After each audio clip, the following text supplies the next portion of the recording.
For me, in terms of feeling, level sila ni Miss Tony. Sa lahat ng nabili ko, ito ang best packaging. It's 1,000 over 10. Yung iba nga bukayo yung laman eh.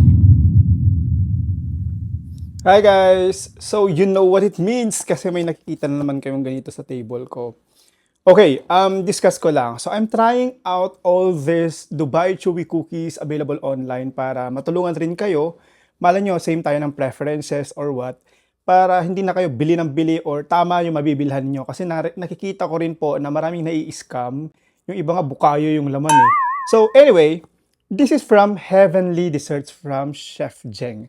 Available siya sa GrabFood and Foodpanda. Kaya lang nagkakaubusan madalas. Kay Chef Jeng, alam mo, fan talaga ako niya dahil nung pumunta ako sa announcement ni Bella Ismael as Miss Universe Philippines Taguig, I guess siya rin yung nag-provide ng desserts.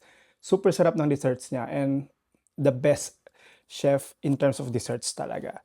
So, anyway, dito na tayo. This is Heavenly Desserts by Chef Jeng. Kita nyo naman, packaging pa lang, very premium. Sa lahat ng nabili ko, ito ang best packaging. It's 1,000 over 10. So, I bought this for 550 sa store and binook ko na lang via Lalamove. Paunahan talaga. Since 8 a.m. pa lang nag-message na po ako, guys. So, ito, Heavenly Desserts. I-open na natin para i-judge na natin. Oh, yung ribbon niya may print rin ng Chef Jeng. Ganda ng packaging, very premium. 550 deserving for this price. Kasi alam ko kung magkano magpa-customize ang box, super mahal, ang taas ng MOQ. So, ang daming pera na natutulog.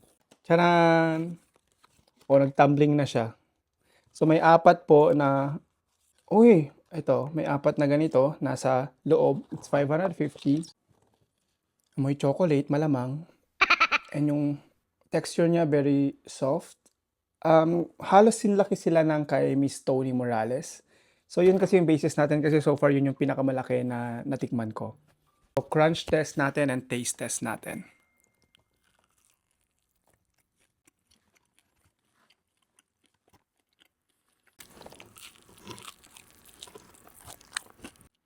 No doubt.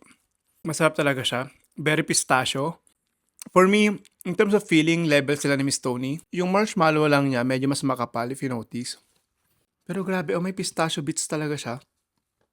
So this is so nice.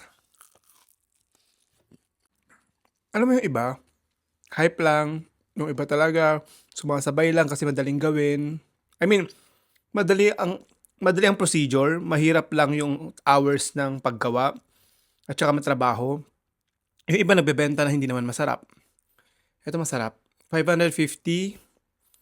Okay siya. Alam mo, premium. May mga lasa. Ito, kung malo experience talaga yung gusto mo, dito ka, kay Chef Jeng. Grabe, hindi ka talaga magsisisi na ito yung bibilhin mo. I mean it. Very premium yung packaging, pwede pang regalo. Tapos yung taste niya and texture niya. Tapos, etong dark chocolate niya or etong cocoa powder niya, hindi mapait. So, I guess tamang dark chocolate or chocolate na powder yung ginamit. Kasi yung iba, super mapait. Ang sarap. Sa mga magtatanong ko anong shade ng lipstick ko, brown, lupa. Nagkatalo na lang sila ni Miss Tony in terms of price. In terms of taste, agree ako, pareho sila masarap. In terms of texture, mas into Miss Tony ako kasi hindi siya masyadong chewy yung mallows. Gusto ko kasi yung pagkagagat mo, tuloy-tuloy na. Pero ito kasi, ito yung experience talaga ng Dubai Chewy Chocolate. Tabla sila sa akin. So right now, number 1 ko sila pareho. Nice, Chef Jeng. Thank you so much for accommodating. Grabe, ang hirap mag-order. As in talaga, paunahan talaga. So kung gusto nyo rin, try to search Heavenly Desserts sa GrabFood and Foodpanda dito sa Metro Manila. May iba-ibang branches sila. Or if not, message mo sila sa mga page nila. Ayun.